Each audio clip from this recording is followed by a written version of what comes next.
Hello there, football fans. Let's get to it. We are reaching the next round of the college football playoff. It is here, and it is time to get into this. We've had a good time so far. We already did one with the Big Ten Championship.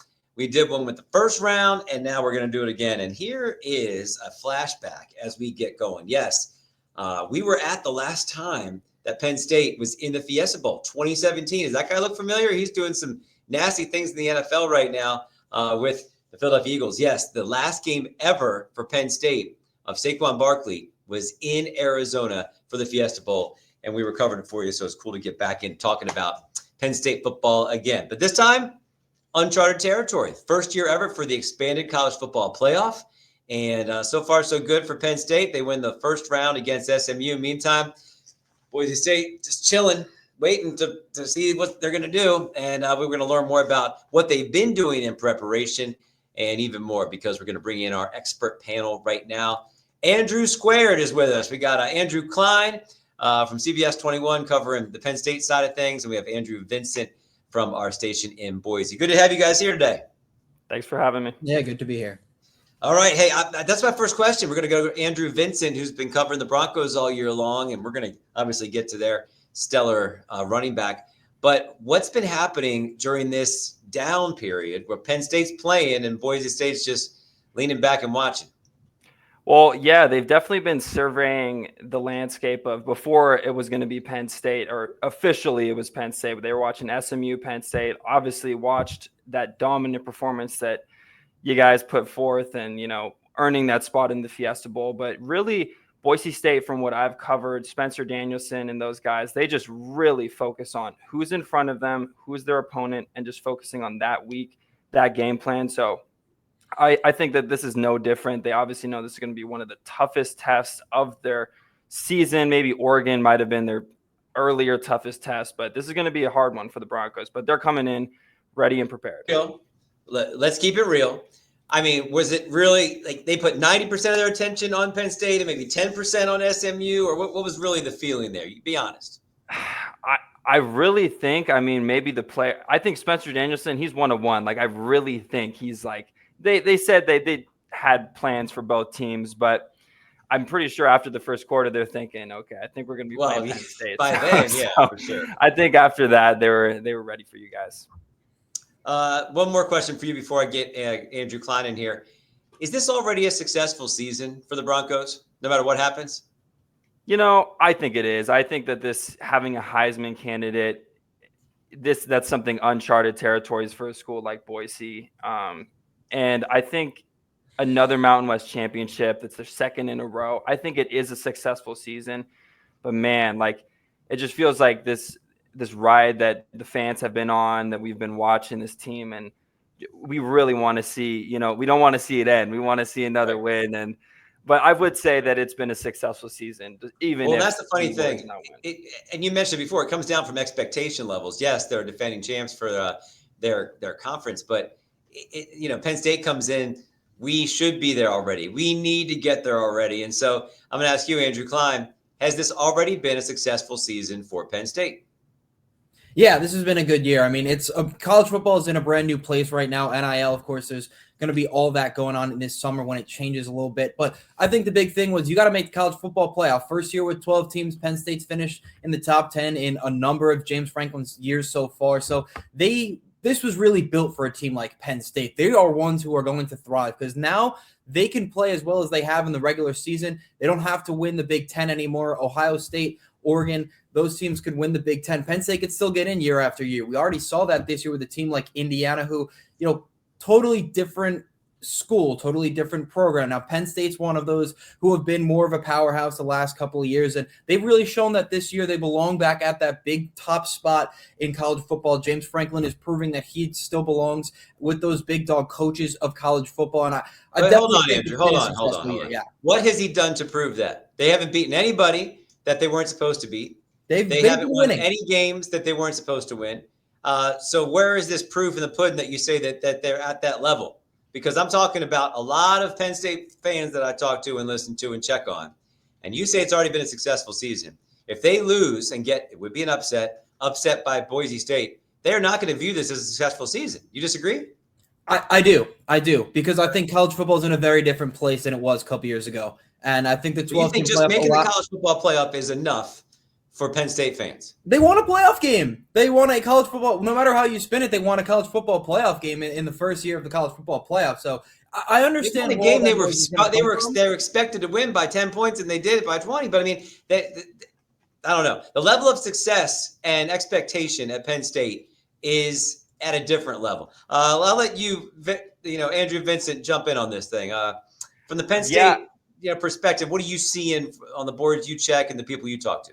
I do think that for Penn State, it is a little bit of a different type of atmosphere coming into the game, because obviously I think I got a lot of hope for us, for Boise State, that we can come out and win this game. But, you guys we're the underdogs. Like, we are the underdogs, and you guys are a stronger program, more NIL money, all that.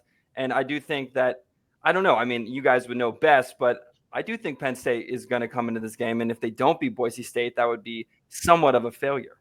Yeah. My last point on this, Andrew Klein, since I like arguing with you a lot, it's how can you say it's a successful season when you lose to a coach who makes $1 million and your coach makes $8.5 million? And they talk about, being an elite program and then maybe just good, and then beating teams you're supposed to beat, but never getting that signature victory. They haven't had a signature win since 2016, maybe against a team they weren't supposed to beat. 2017, I just showed you this. This might have been, they had a Rose Bowl as well after that. But I mean, these are the kind of games that they're holding to, and it was a long time ago. And where's that big step forward to get there? Because I tell you what, for Penn State fans that I talk to, winning this game is expected. Winning the next game would show they're at a certain level, and then they could lose the national championship. So I don't know. 8.5 million versus 1.1 million. Those two guys right there. I don't know. There's a lot of different ways you could spin. I understand all the noise. I understand all the heat that James Franklin has right now in front of him. He's gotten over the years, but I really think that Penn State, with the 12-team playoff landscape, they are built to make this thing every year. You make it, yes, but you got to do something. You can't just make it. It's the first time it's been around. So you make it, you get yourself a chance in the dance, and you can go from there. I think Franklin's going to put them in a position to be in the dance year in and year out, and we'll see from there, because I really do think college football, the landscape has completely changed. A guy like Ryan Day, I think, deserves sort of a clean slate, even though he's lost to Michigan a number of times in a row. Everything can change, because everything has changed already. All right, I'll start with this. Yes, it's changed. It gives some of these guys mulligans who usually would be out by now. But now you got to do something with that mulligan. It's like when you're playing golf, you get a mulligan. It's worthless if you shank the second shot into the woods as well. You got to do something with your mulligan. And that means winning this game and probably one more if you're Penn State. Anyway, we're going to move on, though, and see how are they going to do this. How do you stop Ashton Gentry? No one's been able to do it yet. I got my stats here. Held under 5 yards a carry just 2 times all year. Under 140 yards just twice all year. You've seen him the most, so Boise, Andrew, what do you say? Yeah, no, I mean, every team that we've faced tries to do the same thing. They're stacking the box. They're trying to slow down Ashton because he's really the engine of our team. What makes him so special? Well, I think the fact that he just doesn't get taken down. He can just you can give him the ball over 30 times a game, and he's going to run through your linebackers, the teeth of the defense, and, break down. And with that gives the offense such an opportunity to have more open receivers because the defense is so focused on Ashton. The 2 games where he didn't quite do as well, was that on him or on the defense? That's a good question. I think that sometimes he was playing through injuries, I would say, sometimes at these points in the season. But overall, a couple of those games, I mean, his lowest yardage is 128 yards. So, I mean, in perspective, after the first half of that game, I know they pulled him after the first half a few times. That those are the reasons he had. His number, he should probably have already broken Barry Sanders' record if he didn't get pulled out a couple of. So maybe it's better to talk about his average yards per carry. I don't know. Either way, he's nasty. What have you seen from the Penn State side? What are they going to do with him? You think, PA Andrew? I think it's all on the linebackers. It starts with Abdul Carter. He's the most important player for Penn State on both sides of the football. He's got to set that edge. Ginty has more 20-yard rushes than rushes for loss this season. Penn State's a run defense that is one of the best in the country. They got to contain the edge. If you let him break big plays, you let Boise State control the football, Penn State's going to be in some trouble for sure. That's how Boise State's going to be able to stick around. Ginty is going to be the guy. He always is the guy. He's going to get 30-plus carries a game, probably going to get 4 or 5 touches through the air. So Penn State needs to set the edge. It's all on their linebackers. It's going to start with Carter, but it's going to take a team effort. 4, 5, 6 guys have to fly to the football when Ginty has it. He's broken more missed tackles than anybody in college football. He's got 1,800 yards after contact. He had 143 missed tackles. Those are both college football playoff era records. And out of those 2,500 yards, 1,900 of them are after contact. That is absolutely insane. Good stat. Hey, so we know what Boise's going to try to do, and they'll probably rack up some points. How good is the Boise defense? Boise, Andrew, give me a feel for how they're going to try to contain Penn State. Yeah, no, definitely slept on, I think, with so much attention with Ashton and our offense. Our defense doesn't get a whole lot of recognition, I would say. And we got guys on the edge. Our defensive line is for sure where I'm pretty sure we lead the college football in sacks, to my knowledge. I may be wrong on that, but maybe it's just the Mountain West. But either way, for sure, if you guys are passing a lot, that's I think, our biggest skill set is being able to get to the quarterback. And if we're able to do that, that would be a huge factor. Gotcha. I want to talk about the one common opponent we got out there is Oregon. Both were close losses, one way early in the year, one way at the end. Is there something that we can draw from that? We'll start with Andrew Klein. So, they're both close losses, but Oregon so good at pulling those games out. Yeah, that was the first thing I looked up when I started doing my research after everything about Ashton Ginty. It was that Oregon game. And when I looked in the ESPN article, the first thing that it said was a quote from Dan Lanning saying, "Yes, we still need to find our identity." So this was a very different Oregon team in week 2 compared to the Big Ten championship when they were absolutely steamrolling teams and were the best team in the country, or at least they looked like the best team in the country throughout that time. So definitely 2 very different teams. Boise State played them really tough. They held a lead late in that game. I think it was a 7-point lead with just over 10 minutes left. Oregon got a late touchdown. They ended up winning on a field goal to win that game. So common opponent, that's definitely a good way to look at it, but it was 2 very different Oregon teams, and it's 2 very different Penn State and Boise State teams as well. Interesting. What do you think, Boise, Andrew?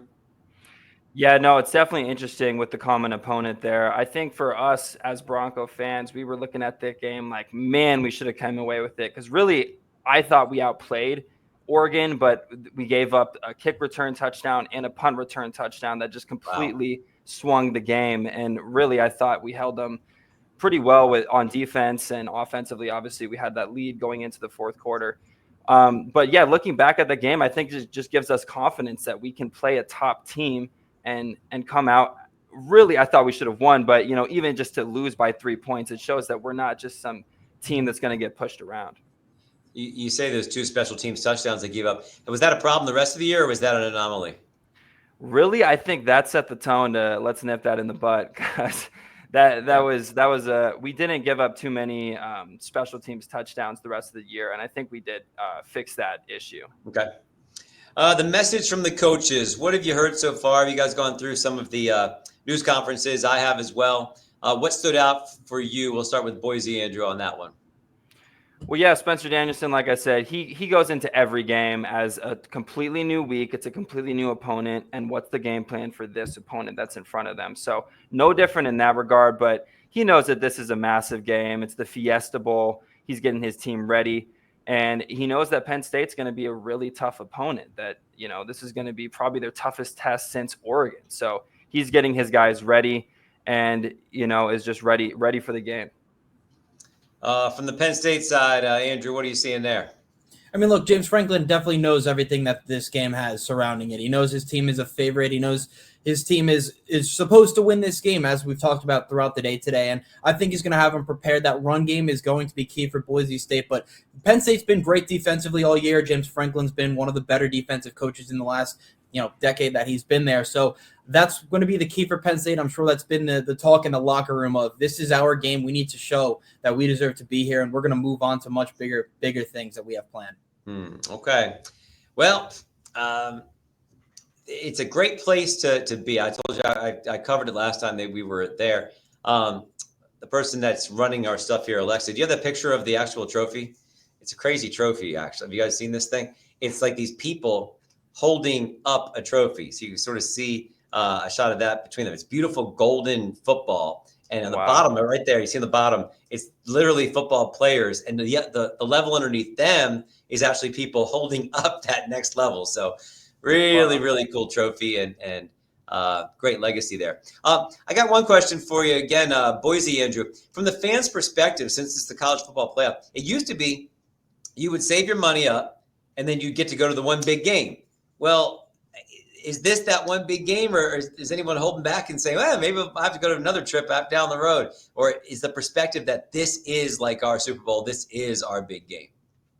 I think in Boise, we're thinking we can win the whole thing. We think we got snubbed when it came to the Heisman, and we're thinking that, obviously we are underdogs and people are giving us a lot of recognition or a chance.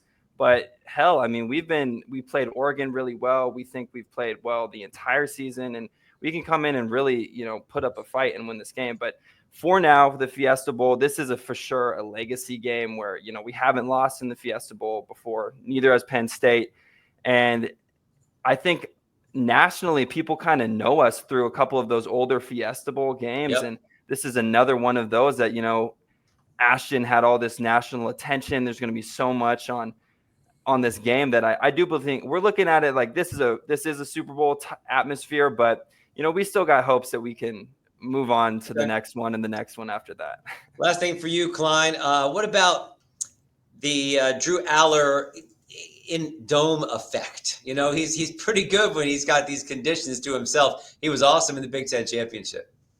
Yeah, I mean, it makes everything easier for a quarterback. You just have less to worry about. The ball's not as slippery, as slick. You're not playing outside. Ground's not as hard as it is when you're playing inside. So going to be important for him. He looked really good against Oregon, if you ask me. I think he was able to really sling the ball around. Penn State's not a team that allows him to throw the ball all that much like that. He didn't even have that many throws against SMU last week. He didn't have to throw the ball that much. He was able to run the ball cold, yeah. So, I think that's going to be important for him, those easy conditions in Arizona in the dome. So for Alec, he's going to be a key for Penn State. That run game is going to be a key as well on the offensive end. But I think if they let him sling it, he's going to have success. I'll let you go first then on the prediction. Here we go. Andrew Klein's prediction. You've been pretty good on these so far. Yeah, I'm 2-0 in picking the teams. As we're watching the prediction, hold on. This is the Rhino, Chudy. They're out in Arizona making the pick, going with Boise. Okay, there you go. The Rhino picks the Bronco. I've never seen that one. I've seen the Corgi. I don't know who the Corgi took this week. Corgi's usually pretty good at those online picks, tossing the thing into the garbage can.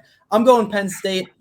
I don't think they cover. It's an 11-point spread. I think they win 31-21. I think they control the ball offensively. Ginty's definitely going to get his, but defensively, I think you hold Maddox Madsen lower than what Maddox Madsen, excuse me. You hold him in the pocket, you get him down a lot of times. That defense for Penn State is going to be key, as I mentioned. Gang tackling is going to be huge. I think they win by 10 in that big game in neutral site. Okay. All right. Let's go to Boise, Andrew. What do you say?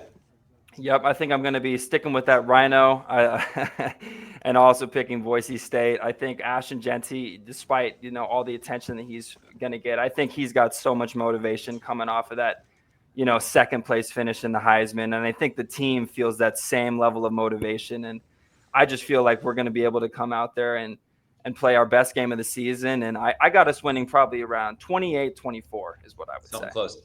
All right. So one more question for you, Boise, Andrew. How many yards does he have to get for you guys to have a good shot here? Over 100. He's done that every single game this season. So that's not even a question. I would say if he can get us over 150 and we can make a couple of key passes when they're necessary, I think 150 is enough. But, he's going to – I think he can even hit 200, who knows? Okay. All right, so I'm going to say this.